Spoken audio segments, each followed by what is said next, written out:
kita dapat berkumpul di Masjid Atin yang megah ini dalam keadaan sehat walafiat.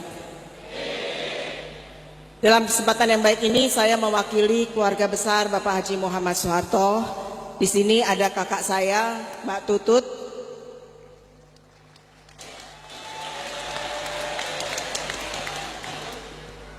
Ada adik saya, Tommy Soeharto. Mana Tommy-nya?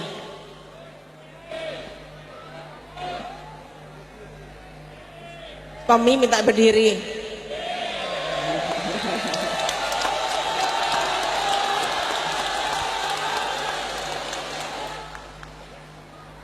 Kemudian ada adik saya juga, Mami, tapi mungkin dia sedang ngumpet karena sibuk ngurusin yang lain-lainnya. Ada juga kakak ipar saya, Mbak Elsye, di sini istrinya Mas Sigit. Ya. Hadirin yang dimuliakan Allah, atas nama keluarga kami mengucapkan terima kasih yang besar-besarnya atas kehadiran Bapak-bapak Ibu sekalian untuk memenuhi undangan kami. Di sini juga ada tamu-tamu kehormatan kami. Ada bapaknya anak saya, Pak Prabowo Subianto.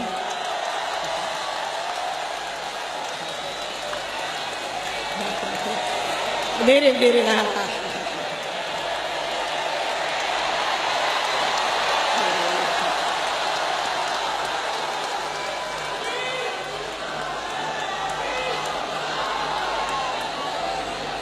Ada Pak Anies Baswedan.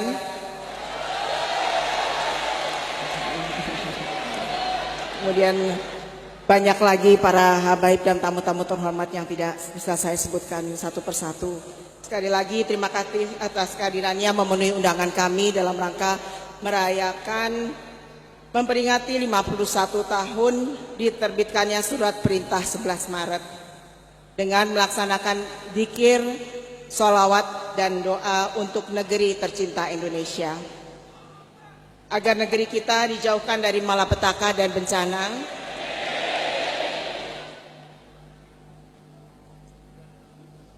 tercipta kedamaian dan kestabilan, sehingga kita bisa membangun untuk mewujudkan masyarakat yang adil, makmur, sejahtera berdasarkan Pancasila.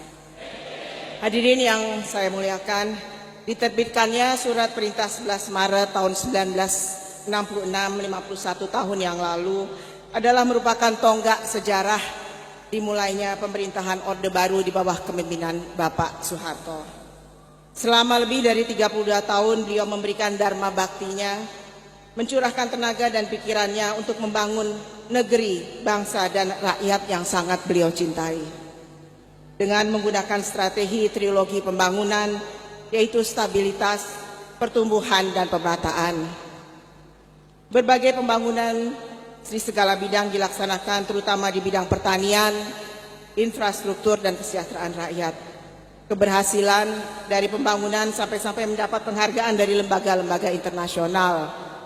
Di antaranya tahun 1986 mendapat penghargaan dari FAO, karena keberhasilan dalam swasembada beras. Kemudian tahun 1989 mendapatkan penghargaan dari PBB karena kesuksesan Indonesia dalam program keluarga berencana. Begitu banyak keberhasilan yang dicapai oleh Orde Baru yang dapat dinikmati oleh rakyat Indonesia.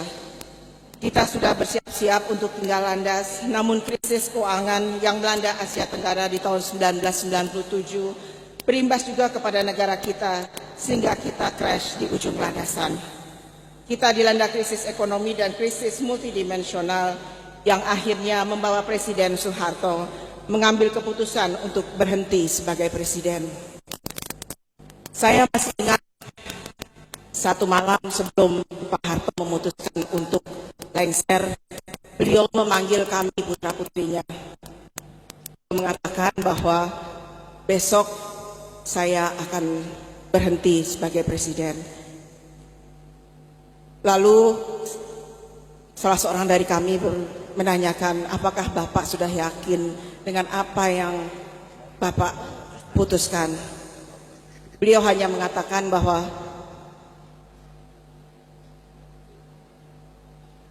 sejarah akan membuktikan apa yang Bapak dan Ibumu telah buat untuk bangsa ini. 20 tahun reformasi berjalan tidak membuat negara ini menjadi lebih baik. Bahkan kesenjangan antara si miskin dan si kaya makin jauh. Saya sangat setuju dengan apa yang dikatakan oleh Bapak Presiden Jokowi beberapa waktu yang lalu, bahwa demokrasi kita sudah kebablasan. Tidak ada lagi demokrasi terpimpin yang selalu didengung-dengungkan oleh Bung Karno. Tidak ada lagi demokrasi Pancasila yang didengung-dengungkan oleh Pak Harto. Yang ada hanyalah demokrasi liberal, di mana setiap orang bisa berkata dan berbuat seenaknya tanpa mengindahkan norma-norma ketimuran yang kita miliki. Perubahan keadaan suasana yang tidak nyaman dan menimbulkan ketidaknyamanan di berbagai tempat ini. Kita sering mendengar orang mengatakan enak zaman Pak Harto.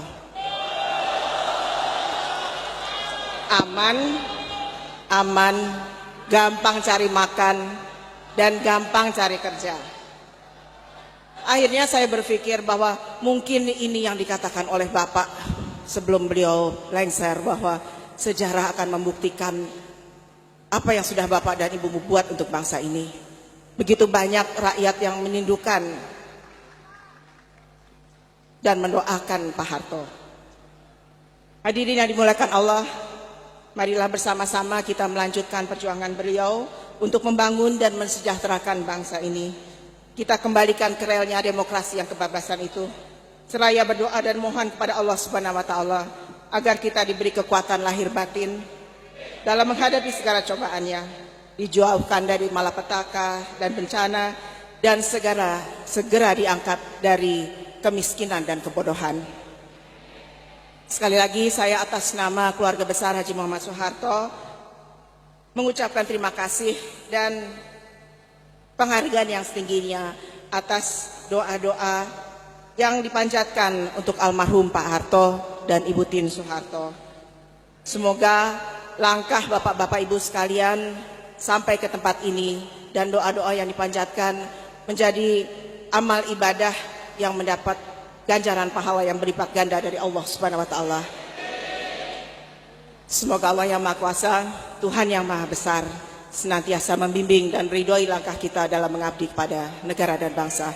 Wabillahi taufiq wal hidayah. Wassalamualaikum warahmatullahi wabarakatuh. Waalaikumsalam warahmatullahi wabarakatuh.